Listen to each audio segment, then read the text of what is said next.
Hello everyone, welcome to this video on paraphrasing in introductions. Yeah, everyone tells you it's a really good idea to paraphrase the introduction. I'm going to show you why they say that, and I'm going to show you why that is wrong.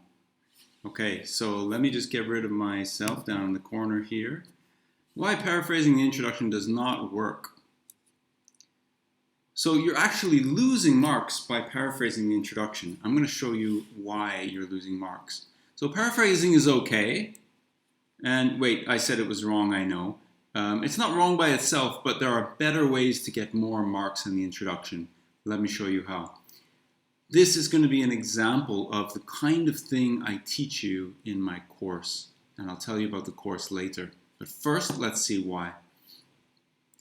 So the band descriptors, there are 4 sections in the band descriptors, and each section has 1, 2, 3 points that you need to meet in order to get a 7.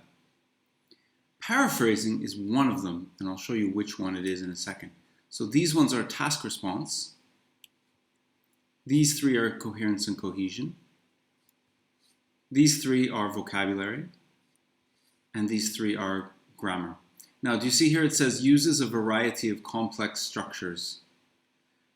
That is the one point out of the 12 you just saw that the people who tell you to paraphrase are getting you to do. So if you're focused on 1 point out of 12, you end up with an essay that might be paraphrased well, and you might use one complex structure. But it's actually, paraphrasing is a very difficult complex structure to use because you need to think of other ways to say the same thing. Now, in my course, I show you a really simple way to paraphrase. I've been teaching paraphrasing for 20 years. It's not complicated. There's a simple way to do it. It's in my course. But I don't teach it in introductions. You can do it in introductions if you're good at it, but if that's all you do, you're missing out on everything else. So look, there's all these 12 points to get a 7. And what you want to do in the introduction is show the examiner as many of these points as you can in the introduction. So for example, a sufficient range of vocabulary, addresses all parts of the tasks, and complex structures is in there, but you have lots of time in the essay to work on complex structures. So you don't need to force yourself to do it in an introduction. An introduction should be nice and clear and presenting the main ideas. You're going to extend them later, but you're just going to present them. You should use some good vocabulary, maybe one less common word. Let's see an example and I'll show you, okay? So, move myself out of the way a little bit. The example says, it is said that men are more privileged than women in their workplace and in transport.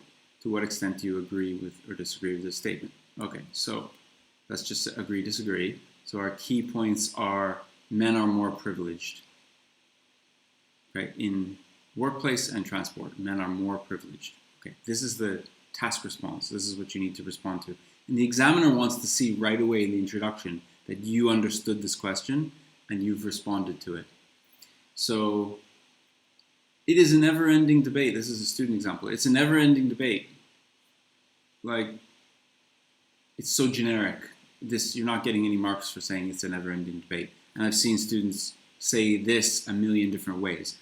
The first sentence is introducing the topic. Now, if you go to my YouTube channel, you'll see my topic sentences video.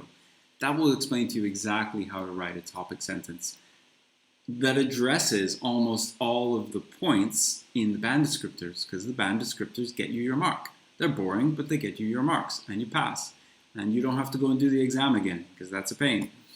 So, this is not a good topic sentence. It is a never-ending debate. Okay, well, it's never-ending, so what? That's not the point of the essay. Whether women are deprived or not. Women are deprived. Now, deprived is a very strong word. This is more privilege. Deprivation means like water deprivation. You don't have water to drink, or you can't get to work at all, or you don't have the fundamentals of life. Deprived is a very strong word. That's not really what the question says. The question just said men are more privileged. So I think this word's going a bit too far to begin with. The situation is men are more privileged than women in their workplace and in transport. Obviously, this is going to depend on what country you're in. This is not true in North America. This is in Western countries. We don't have this problem. More privileged in the workplace, I think there's basically a pay gap, you know?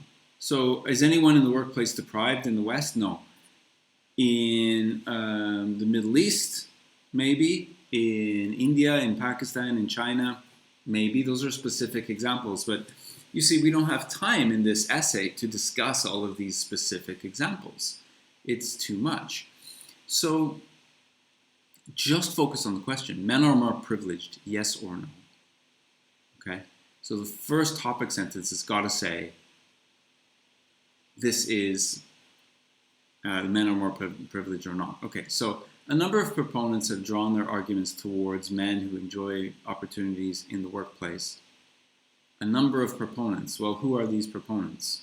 Do you really know who these proponents are and you're going to quote them on an IELTS exam when you have no books? And where do you get this from? This is academia, right? This is an academic question.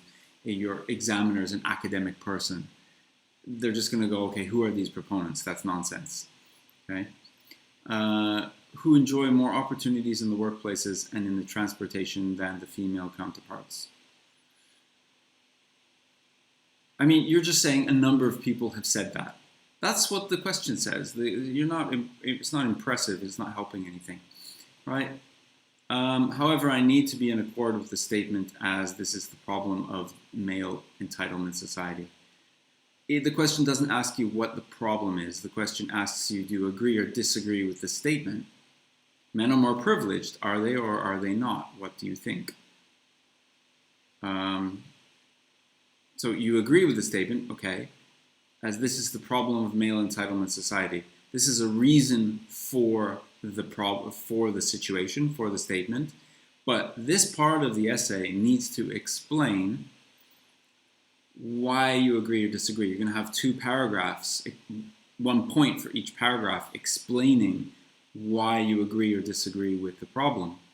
So if you agree, there'll be one reason in one paragraph why you agree, next reason, next paragraph why you agree, right?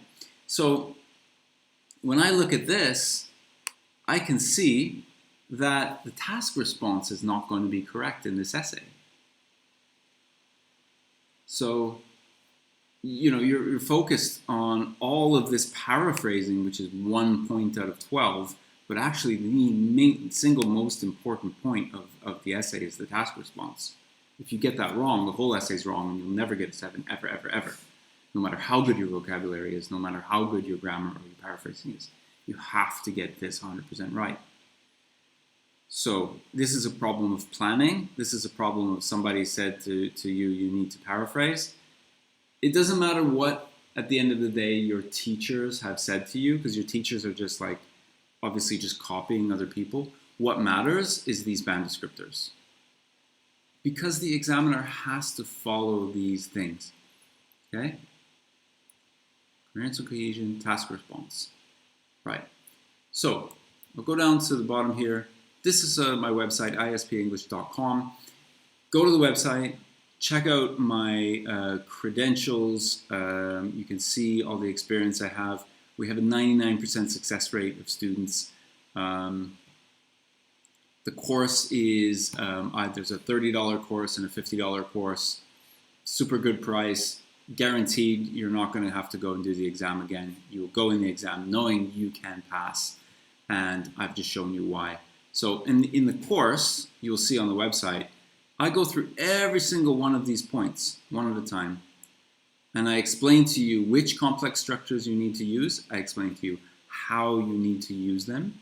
And then you practice on the course how to do it. And then you send me your essay and I'll tell you if you're doing it right or not. I do that for every single point. Every single point we go through. What does it mean? What do you have to do? You practice it, you show me. So by the time we've done all 12, you're ready for the exam.